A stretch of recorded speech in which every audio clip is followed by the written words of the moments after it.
یا صاحب الزمان یا وارث قرآن، کھڑا رہتا ہے سجدوں میں طولانی، اسے لذت آتی ہے۔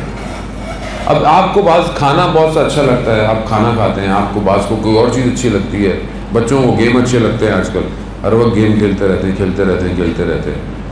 لوگ بیٹھے ہیں، فیملی بیٹھی ہے، بڑے بیٹھے ہیں، نہیں بڑے بھی کھیل رہے ہوتے ہیں، وہ بھی پب جی میں لگی ہوئی قوم پوری، وہ بھی کھیلے جا رہی ہے۔ اگلے کی شادی ہو رہی تھی، وہ بھی گیم کھیل رہا تھا۔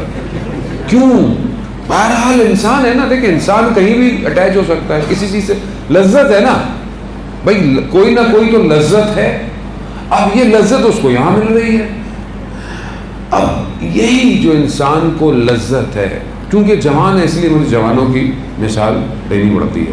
اب یہ جو لذت مل رہی ہے، شاید کہیں کباب کھانے میں ہو، کہیں کھانا کھانے میں ہو، کہیں جوس پینے میں ہو، دور جاتا ہے آدمی ایک چائے کا کپ پینے۔ بہرحال آپ لوگ تو شاید کم پیتے ہوں، کراچی والے زیادہ پیتے ہیں چائے پینے آدمی دور جاتا ہے۔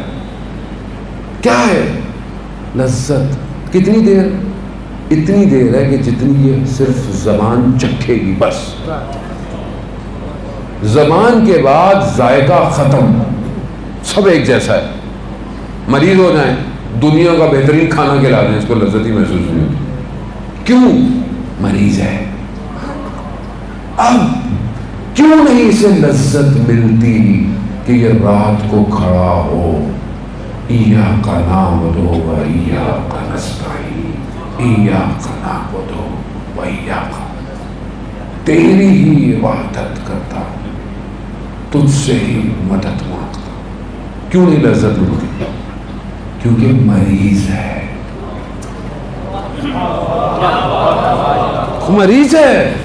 مریض ہے، اپنے آپ کو مریض بنایا ہوا ہے۔ اب ظاہر میں سالے میں بالکل ٹھیک ہے، لیکن لذت نہیں مل رہی۔ سجدہ کتنا لمبا ہے؟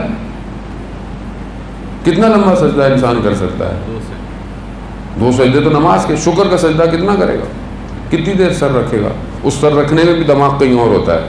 فائدہ جہاں صنم کی طرف دل جھک رہا ہو، یہ سجدے کیا لے کے جائیں گے آپ؟ اندر کچھ اور ہے، سجدے خدا کو کر رہا ہے، لیکن وہ بھی طولانی نہیں ہے۔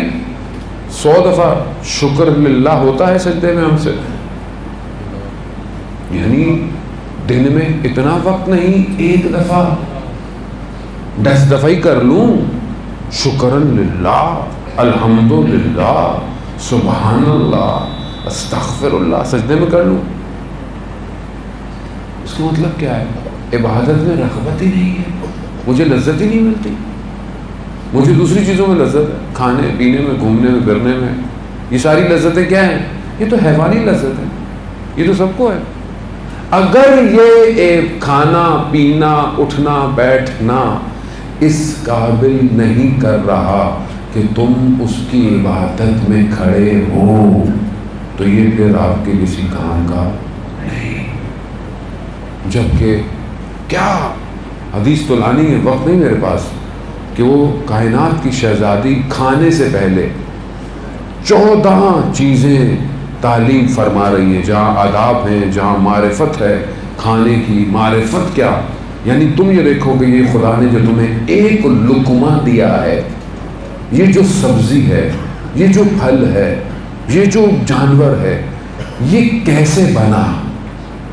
بی بی کہتی ہے یہ معرفت کر کے کھاؤ کہ یہ ایک پھل کے لیے کتنے درخت پہ پانی آیا، سورج کی روشنی آئی، ہوائیں آئیں، پھر خدا نے اس سے تمہیں ایک پھل دیا۔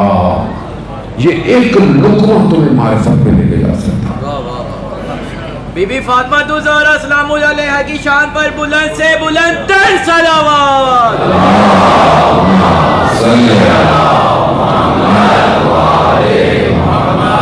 اور ادارے محترم خوب سمجھنے کی کوشش کریں، یعنی ایک لقمہ انسان کو کمال میں لے کے جا سکتا ہے۔ اور ظاہر ہے جب یہ لقمہ صحیح نہیں ہوگا تو یہ حرام کی طرف بھی لے جائے گا۔